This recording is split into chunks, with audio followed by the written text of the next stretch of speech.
Sharavati pumped storage ಯೋಜನೆಗೆ ಮಲೆನಾಡಿನ ಭಾಗದಲ್ಲಿ ವ್ಯಾಪಕ ವಿರೋಧ ಕೇಳಿ ಬರ್ತಾ ಇದೆ. ಯೋಜನೆ ಕೈಬಿಡಬೇಕು ಅನ್ನೋ ಕೂಗು ಬಲವಾಗತೊಡಗಿದೆ.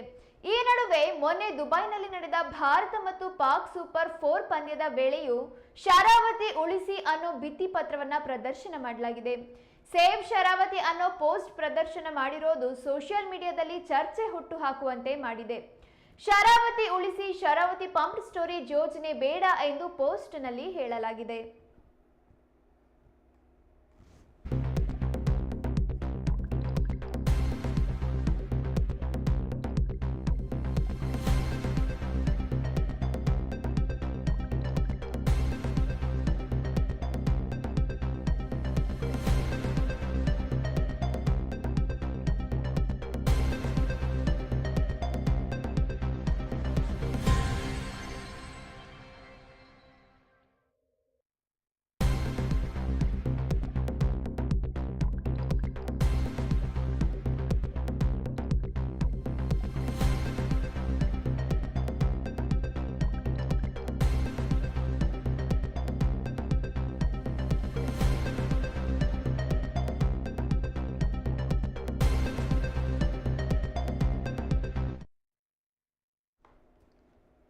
ಈಗಾಗಲೇ ಸಾರ್ವಜನಿಕರ ಜೊತೆ ಕಾರ್ಗಲ್ನಲ್ಲಿ ಸಭೆ ಕೂಡ ನಡೆಸಲಾಗಿದ್ದು, ಆ ಸಭೆಯಲ್ಲೂ ಪಂಪ್ಡ್ ಸ್ಟೋರೇಜ್ ಯೋಜನೆಗೆ ಭಾರಿ ವಿರೋಧ ವ್ಯಕ್ತವಾಗಿದೆ.